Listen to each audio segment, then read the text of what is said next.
everybody. This is Shannon Fleck with the Oklahoma Faith Network, and I'm joined today by Rachel Graham, and I'm going to let her tell you a little bit about herself. And we're going to talk about something that we've been meaning to have this conversation for a long time because it's so popular, and that's talking about religious trauma and spiritual abuse. This is a common discussion topic that I have out in the community, and Rachel has a lot of experience having this conversation. So let's just hop into it. Rachel, why don't you tell us just a little bit about yourself? Sure. My name is Rachel Graham, and I'm an LPC, which stands for Licensed Professional Counselor. I've been a therapist for about 14 years, and religious trauma is one of those things that I'm passionate about. And unfortunately, here in Oklahoma, in the Bible Belt, we have a lot of that. And so I see a fair amount of clients with religious trauma. And then I also just happen to stumble upon a lot of therapists with their own religious trauma, and also just people wanting to get more versed in that area because it's something that is pretty prominent around here. It very much is incredibly prominent. Why don't we start with just a little bit of history? Not necessarily like a whole Christian history, but what historically are some things that you've seen with regards to this, I would say, epidemic? Yeah. I think that there's a lot of factors that kind of come together to make the current epidemic of religious trauma. And I actually do a workshop for therapists. That's a 3-hour workshop where I kind of talk about some of that history. So I won't get in too deep into that, but in that workshop, I kind of talk about Martin Luther and kind of way back when, the Protestant religion started, and he started all of that. And about some of the doctrine that's involved in some of the denominations in Christianity, as well as other religions as well. But some of that doctrine really has existed for hundreds of years and is kind of coming forward into the present time to make the conditions ripe for religious trauma. And some of that is, the way that they interpret the Bible. Some of it has to do with church leadership, but really it's some of the problems exist in the power dynamics that are at play in certain religions or certain denominations that kind of make things ripe for, if something is going to happen, it's going to happen in that environment. Yeah. And, I pretty consistently think about the power dynamic and how that can feed into abuse. So I absolutely want to spend some time there. But what are some ways that religious and spiritual abuse have been used in the past with people? Not necessarily how it currently functions, although there might be similarities, but how has it gone in the past? Yeah, so, there's lots of examples of religious trauma. And of course, that has to do with power dynamics and about individual people doing things with other individual people, but then the church kind of covering that up. Yeah. And, there being this environment where then you can't, like as a constituent or as a church member, they kind of set up the environment to where you can't ask questions or you can't go to anyone if you have concerns. And that really is kind of the problem, is that when you get in an environment like that, so much can happen, sexual abuse, physical abuse, emotional abuse. And sometimes these things go on for, months or years or decades even. And unfortunately, because of that environment, sometimes then that becomes more of an epidemic where it's happening with multiple people. Right. And no denomination is immune from this. Right. And invariably, as a result of the local church and the denomination not holding situations appropriately accountable Mm-hmm. Had proper accountability occurred, there wouldn't have been this buildup of abuse that then explodes into a public scandal if it had been handled the way that it was. Mm-hmm. What I see and wonder, and maybe you can shed some light on this, is why aren't churches, why aren't denominations motivated to kind of catch this on the front end, Mm-hmm. right? And prevent it? That's a good question. And that's where I think some of this kind of goes back to the intersection of, society or politics and religious beliefs. Mm-hmm. And how sometimes then denominations kind of get set up for failure in a way where they're in an environment where they feel like they can't ask questions, or there's a certain ladder of leadership where they feel like they can't hold other people accountable. A great book written by Rachel Jeffs called Breaking Free. She's the daughter of Warren Jeffs. And she really illustrates in that book how she grew up in that. So like as a child, she was seeing it, but she kind of breaks down how her father really went after the leadership in that church and was really poised to take over when his father died. And at that point, he really had absolute control. And then, a lot of really bad things happened after that. But I think a lot of this is in kind of who's in leadership, not just not just in each denomination, but like as a whole. Yeah, goodness, seeing all the ways that this unfolds over time is interesting and so sad. But I want to emphasize that this is not anything new.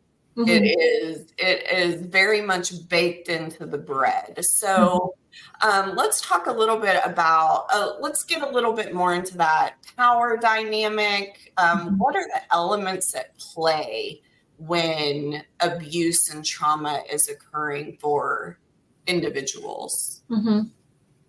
I think in many denominations, they take the doctrine from the Bible where the power dynamics exist, where typically there's God, of course, and Jesus, and but then the pastor or preacher of a group or the leader of a certain denomination is then kind of said to have more of a direct communication with God. And so then, in more evangelical circles, they are set up to where then the pastor or preacher has a certain level of power, and then it goes to, the father or husband of a family.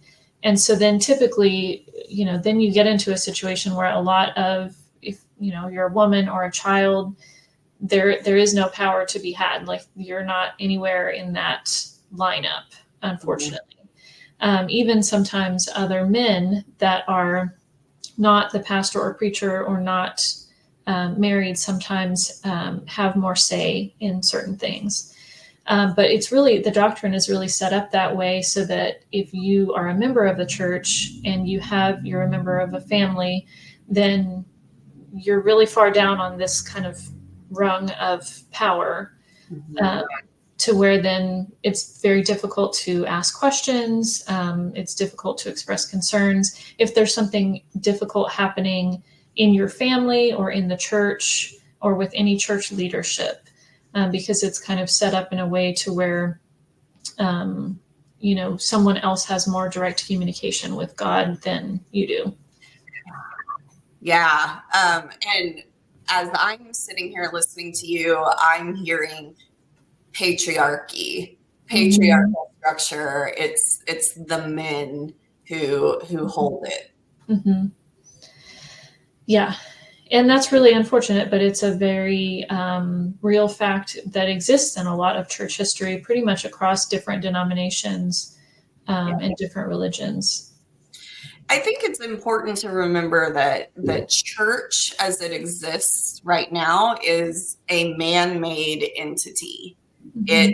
It is a system that has been built by people, and therein lies a lot of flaws. Mm-hmm. Yeah. I do want to point out, like, biblically, that tracks. It tracks that it's patriarchal, and that women and children are often at the bottom of the pecking order there. Mm-hmm. Which is why in so much of the Christian Gospels, it's refreshing to hear Jesus saying, bring the children to me, don't keep them away from me, they matter. And Jesus ministering alongside of women, that's very radical. But Mm-hmm. often those stories don't get referenced or upheld, and there's very much a driving force on patriarchal structure. Mm-hmm. Yeah, and that really started, in the I would say probably 60s, 70s, some of that more heavy lean on patriarchal systems, to where we got to where we are today, that in the evangelical church is very, very patriarchal. And there's sort of a pattern of sharing some of the stories that have more to do with men. I mean, I am not even a churchgoer, but I very much know the submit to your husband verse. And so that is one that, we hear a lot, even if you're not Christian in Right. Oklahoma, that's one that pretty much everyone knows.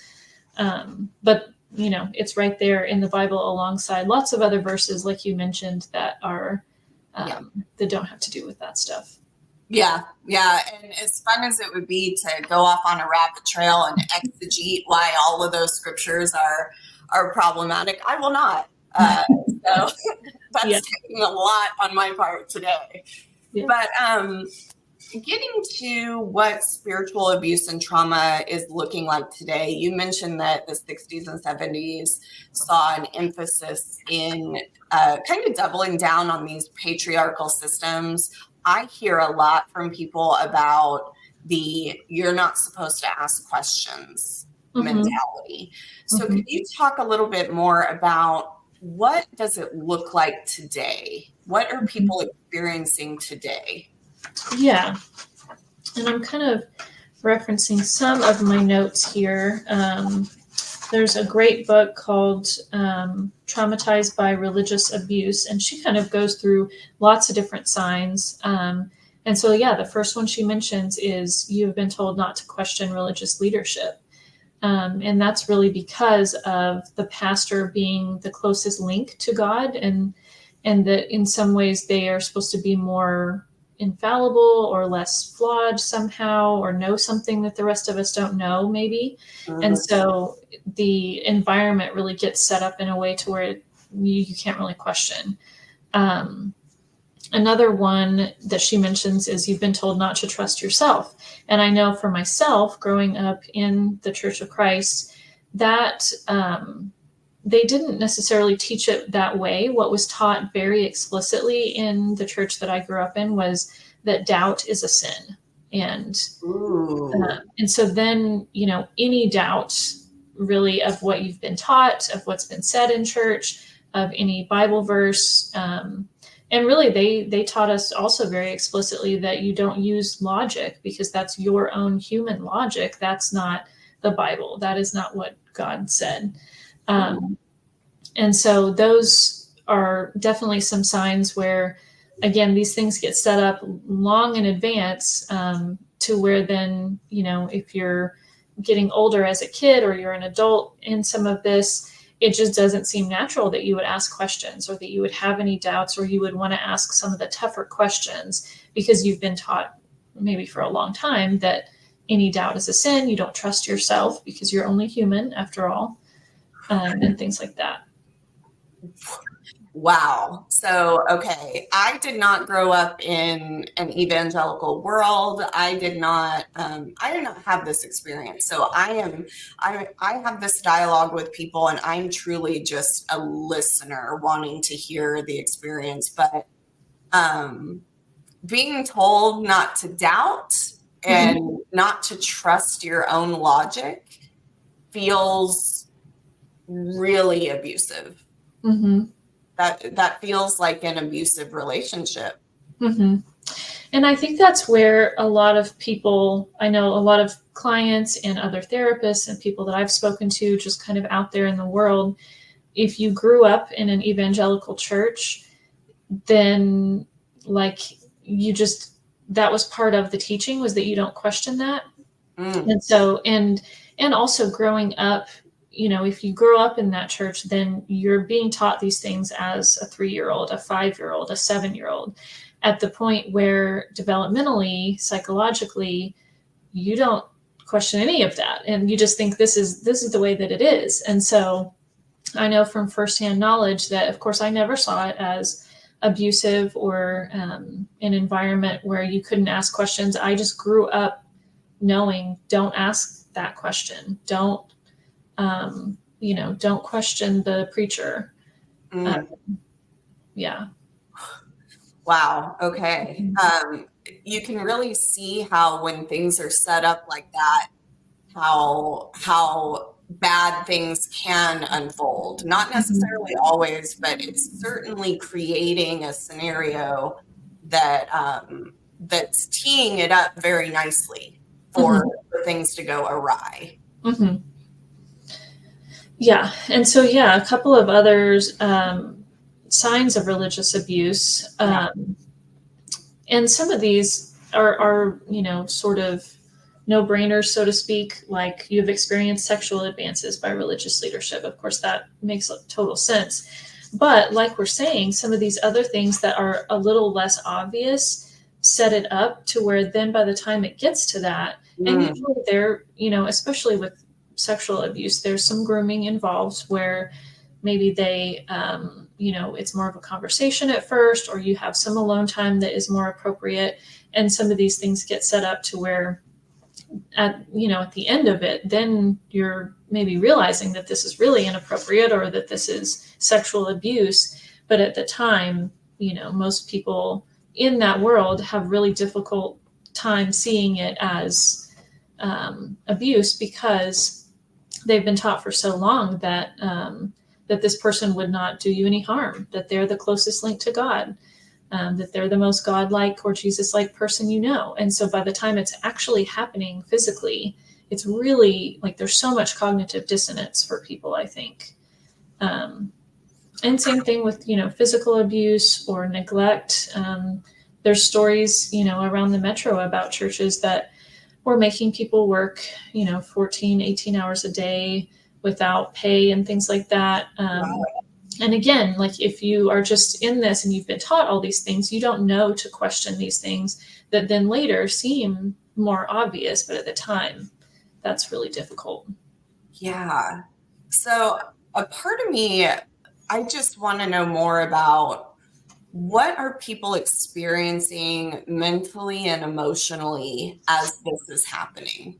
Because I can only imagine what that does to a person. Yeah.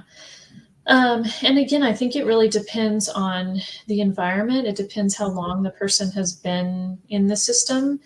Because maybe if you're a person who hasn't grown up in an environment, it can be easier to see these signs as they come along. But another one of these signs of religious abuse that's in this book is you've been not allowed to show negative emotions. And again, because that is seen as a sin, because, joy and things like these are good things and negative emotions are sin. You've also been learned to be motivated by guilt and shame. And so sometimes those are seen as less as emotions and more as signs that you're on the right track, that you're following God, that you are trying not to sin. So again, these things are, you don't see them as guilt and shame on the face of that. And so I think maybe people in that world, if they've grown up in that world or they have been in it to such a degree that they really are all in, when they start seeing and feeling some of these things, it's really foreign, and it's difficult to see it as there's something really wrong here. Like that's typically not something that somebody just says one day until a lot of really bad things have happened, usually. Goodness. Okay. I'm trying to kind of process through all of this, because even just talking with you now, it feels so much bigger than even the feedback and the dialogue I've had with people, which I hear a lot of this. We're taught not to ask questions. Like you don't question anything. What I'm hearing more of, especially as you talk about this guilt and shame, is it really feels like the natural human responses, human emotions are vilified. Right. Yes. Wow. And again, that's really unfortunate. And but because of different things that have happened in society and over time, but even sometimes just in, evangelical churches that are out there on the corner in Oklahoma City. I mean, these are things that are very much being taught, that natural human emotions, like you said, are vilified. So I think it really depends on the denomination. It depends on the preacher. Certainly there's more extreme examples of this in some churches than others. But you're absolutely right. It is an epidemic, unfortunately.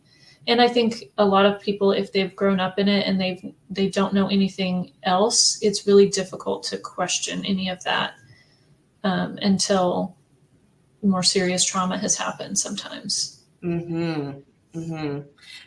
I also think about the populations of people that are vilified by congregations and told that in the nature of their very existence, they're sinning.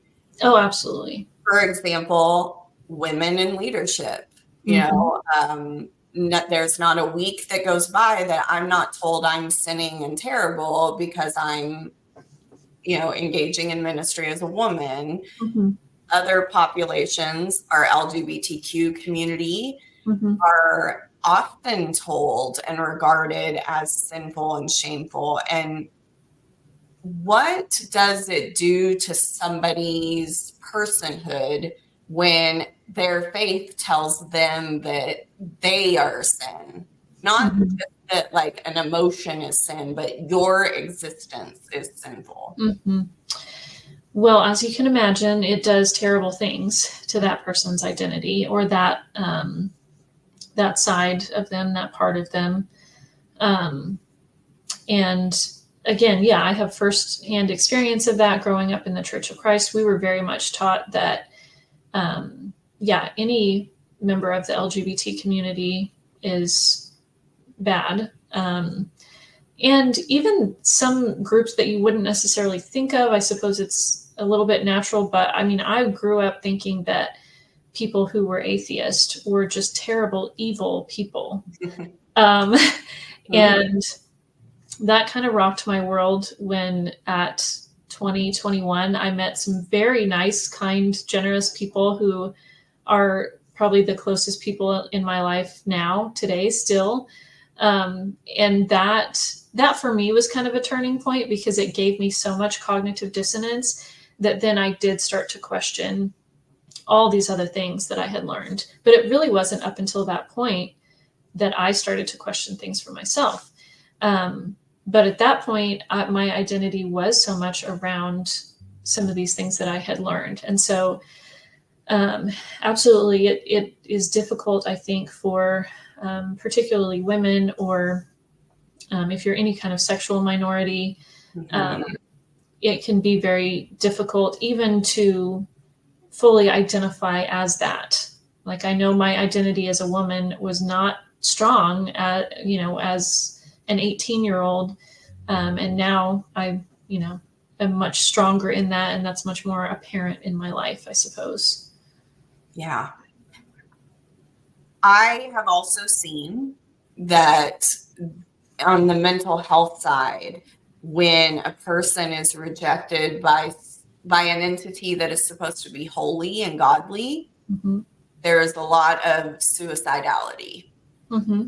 So can you talk a little bit about that link? Because I feel like a lot of faith leaders still need to hear this part of what this can do to a person. Mm-hmm.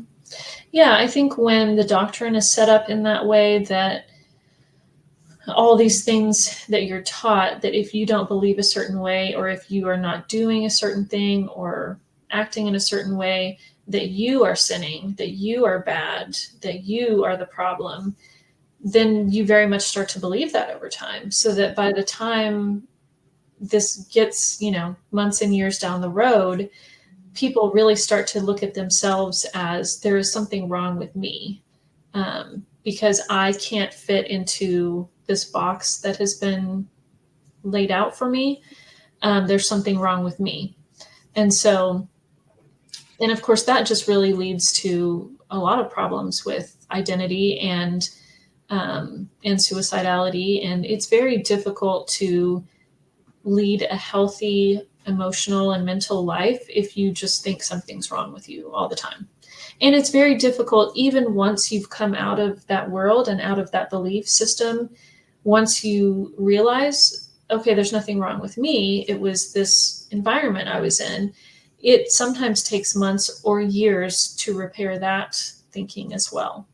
Yes. It's not an overnight thing, unfortunately. Right. And this is an excellent point for me to say that we are going to have a part 2 conversation about this, where we talk about that process, which is often referred to as deconstructing, and the process of deconstructing out of a traumatic experience. For today, I really just wanted to spend time talking about what this is and how it plays out in the world. So, Rachel, what are some final thoughts on just this first part of the conversation? What this is and what it can do to people, how it shows up, and what do we need to be mindful of for mental health care? Yeah, I mean, I think your questions about accountability are good questions, that, and for people that are in some sort of religious environment or church group, that there are certainly ways that you can kind of look at, is my group a healthy group? Is it a group where I can ask questions, where I can talk to someone there? Or is it an environment where I have been so isolated to where I can't ask any questions or express anything outside of this doctrine that I've been taught? And, so for those watching and listening, certainly it's a good thing to be able to question some of that. And if any of this sounds familiar at all, there are lots of resources out there to help with some of these things, and people to talk to, that where you won't simply be guided back to the Bible or to a church leader, because I know that's kind of a common experience as well. Yeah. And if that's helpful, then it's helpful. But sometimes I think it's even more isolating for people when they do try to reach out and express concern or get some kind of help. Then they feel even more isolated because they asked to begin with. And that can be very difficult at just kind of perpetuating some of these things that we've been talking about. Oh, goodness. I don't want to put you on the spot if you don't have it right in front of you, but what are some resources? Yeah. Good question. I have a whole list of books that are great resources if, if they like to read. There's some great ones. Probably the book that I recommend the most is called Leaving the Fold. And the tagline for that one is A Guide for Former Fundamentalists and Others Leaving Their Religion, by Marlene Winnell, and that was actually written in 1993. But it very much is a whole work that is very helpful in kind of laying out how this happens. And of course, the author was someone who grew up in that environment, and so she talks about it from a firsthand experience as well. But then she also is a psychologist and a therapist, and so she really goes into a full thing about what this looks like and how to deconstruct and how to heal. And that was great for me as a professional, as well as just in my personal life. So I would definitely recommend that. Outside of that, I know there are several therapists in the Oklahoma City area who are comfortable working with religious trauma, myself being one of those, of course, but there are several others. And if we need to get a list together, I'm definitely happy to do that. That'd be great. And maybe if you're willing to share that with us, anyone who's watching that would like those resources can reach out. We'll monitor our email for it, but the general email for us is info@okfaith.org. So if someone would like to shoot us an email for these resources, we'll get them from Rachel and make sure that we can get them out to you. What are, a lot of people who are in abusive scenarios, be it relationships or in a systemic abusive scenario, don't realize that they're in it. And so it's escalated to an inconceivable standard, right? And so it's escalated to a monumental breaking point. And sometimes that breaking point ends with the person breaking. Are there any signs or symptoms of people that might just be unaware? Yeah, so some of these things that I've mentioned, you can kind of look at the church group or the leadership and kind of assess for yourself whether this is happening. So again, being told that you can't question religious leadership or anything that you've been taught in the church is one sign. Even sometimes your own feelings are signs and symptoms of that. If you're feeling confused at all, if you're feeling exploited at all, if you're feeling controlled, these, our feelings are very much our bodies and brain's way of giving us information. And so I always encourage people that if you're having some confusing or complicated feelings coming up around your belief system or your church or social group, that's a sign to kind of stop and really assess why you're feeling that way. But others, of course, if you are experiencing any kind of sexual advances by leadership, that's absolutely a sign. If you're motivated by guilt and shame, if that's something that you've been taught, or that you are taught that you can't show negative emotions in an environment, those are very much signs that you may be in an unhealthy religious environment. And that, talking to someone, whether it's someone who you trust, who can hear you in that environment, or someone outside of the environment, such as a therapist or someone at the Oklahoma Faith Network. Well, and on the flip side of that, the other side of the coin, what are some signs of a healthy faith community?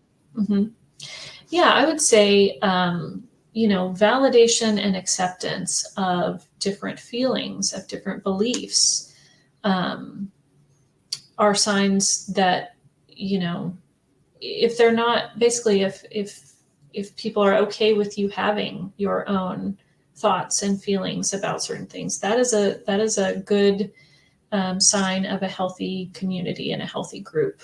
The further you get in some of that, that's where we really start talking about cult environments. But if your group is okay with you having your own thoughts and feelings, with you, having behaviors that aren't necessarily like everyone else's in the group, that is a sign of a healthy social group. Like acceptance, and affirmation, Mhm. which oddly enough are teachings of Jesus. Mhm. Oddly Yeah. enough, That's ironic, right? isn't it? Well, I want to thank you for taking the time to have this first part of this conversation. Again, we are going to do a part 2 talking about the process of deconstructing, what that looks like, what it can feel like, all of that. Again, we are here to reach out to if needed. Rachel as well. And I would just like to say, as a closing here, that God does not exist in any one location. God is not proprietary, a proprietary commodity, and not any one community or person has sole access to God and holiness. So that's another thing. The nervousness about being true and correct in the eyes of God. God exists everywhere, and true and correct lives within you living and being authentic to who you are. Mhm. So last question, and then we're going to wrap up part 1. Is there hope? Is there hope ahead for people who have experienced this or are currently experiencing this? Yeah, absolutely. And that's a great question, because I think sometimes people feel like they don't have hope or they don't see the other side of things, but there absolutely is hope. And, I know from my own experience firsthand, I have come out of this and done a lot of deconstruction and consider myself to have a very healthy, view on God and a healthy life. And so, there is a lot of hope and a lot of resources out there. There's a lot of healing to be had. I think people just kind of have to find the right resources and the right help. And, but absolutely, there can be a whole nother life on the other side of things that is very happy and content and healthy. Yes, absolutely. Thank you so much, Rachel.